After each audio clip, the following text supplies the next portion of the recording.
What's up, Internet? I'm Matt Brickman, and welcome to the debut of the 734 from WCCO. We know this is a time when most of you are on the go, so if you're on your way to work or about to head out the door, want to get you started with today's weather. And winter lovers finally have something to be excited about. Look at this gorgeous sunrise this morning. It's cold, but it should actually warm up a little bit more today than what we had over the weekend. And we're going to add a little snow into the mix. Right now, southwestern Minnesota is seeing that snow, but it is moving toward the Twin Cities. I think it's going to hit kind of right around the middle of the day. Won't be much, half inch or so here in the Twin Cities over the lunch hour. But more coming tonight and then through the day tomorrow. It's going to snow pretty much all day on Tuesday, and that should easily be our biggest snowstorm so far this month.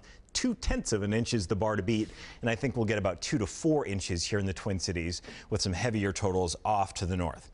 Okay, I want to get your opinion on this. The Patriots and the Rams are going to play in Super Bowl 53 after each team won in overtime yesterday. Right away after the Patriots won, there was a lot of talk about the NFL's overtime rules, which right now say if a team scores a touchdown, game's over. So what do you think? Should both teams get a chance to have the ball like in college, or the rules fair? You got to count on your defense to get a stop. Or do you just hate the Patriots and you didn't want them to win no matter what? If you are watching on Facebook, leave a comment. Our digital guy Cole is here reading through all of them, and he's going to share some of those coming up in just a bit.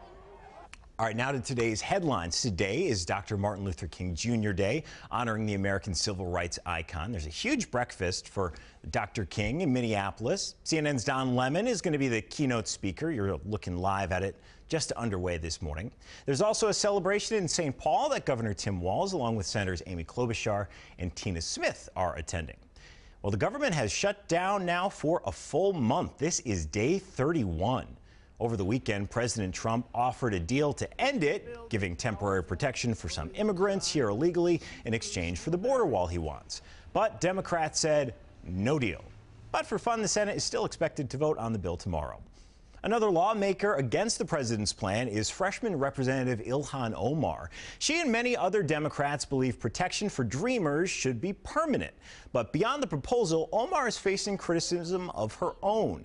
Conservative talk show host Laura Ingraham said on her podcast, Omar sounds, quote, like Rizzo on Grease. She doesn't sound Minnesota, that accent. The Congresswoman responded on WCCO Sunday morning. The truth really is that Laura doesn't know anything about Minnesota, and just to inform her what makes us Minnesotans, it's about our warm and welcoming hearts. It isn't about our accents. That was in response to Laura Ingraham. Omar came to the U.S. as a child refugee, not speaking any English. You can see the full interview on WCCO.com. All right, well, this next story was widely shared online over the weekend. High school students from Kentucky appear to be mocking a Native American elder. This was after the March for Life rally in D.C. Well, now chaperones for the students say a third group started the incident. Nathan Phillips, the man you saw beating the drum, says he was hoping to calm the situation. And the student you see right in front of him wearing that red MAGA hat says his actions are being misinterpreted. The welcome home for Jamie Kloss continued last night. A service was held at Jamie's church in Cameron, Wisconsin. The people you'll see here prayed for Jamie when she was missing for 88 days. Faith leaders gave thanks for her safe return. Well, God has heard our prayers, and He has responded to our prayers. And so now we need to return to Him and tell Him thank you and to give Him praise. Jamie and her immediate family were not at last night's service. A lot of you are reading this story on WCCO.com. Ticket prices are going up at the Minnesota State Fair this year. It's only $1, but that pushes it to $15 for adults and $13 for kids and seniors. This is the first price increase in 2 years. Fair officials also approved nearly $20 million in improvements around the fairgrounds. That includes a new $16 million exhibit hall. Okay, did you see this last night? The super blood wolf moon. It's kind of hard to miss if you stayed up for it or you've looked at anything online. This is the only total lunar eclipse of the year, and there's not going to be another chance to get a look at this until 2021. Okay, we want to get back to this. The New England Patriots are going to play the Los Angeles Rams in Super Bowl 53 on Sunday, February 3rd, which you can watch on WCCO. Both teams won in overtime yesterday, so that gets us back to today's talker. Should the overtime rules be changed? We've got WCCO's digital guy, Cole Primo, here.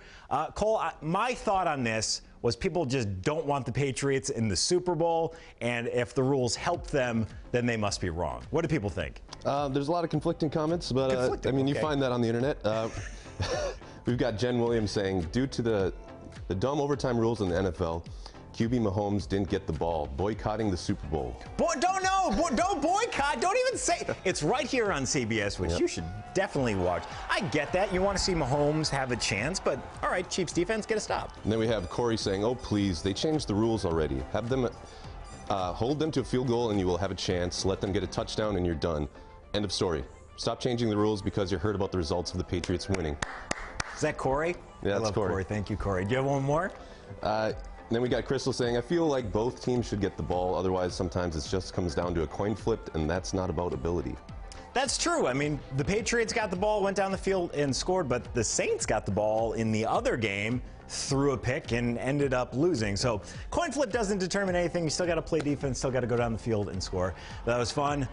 And that was it. That's us for the 7:34 here on CCO. We're going to be back here Monday through Friday, every day at 7:34.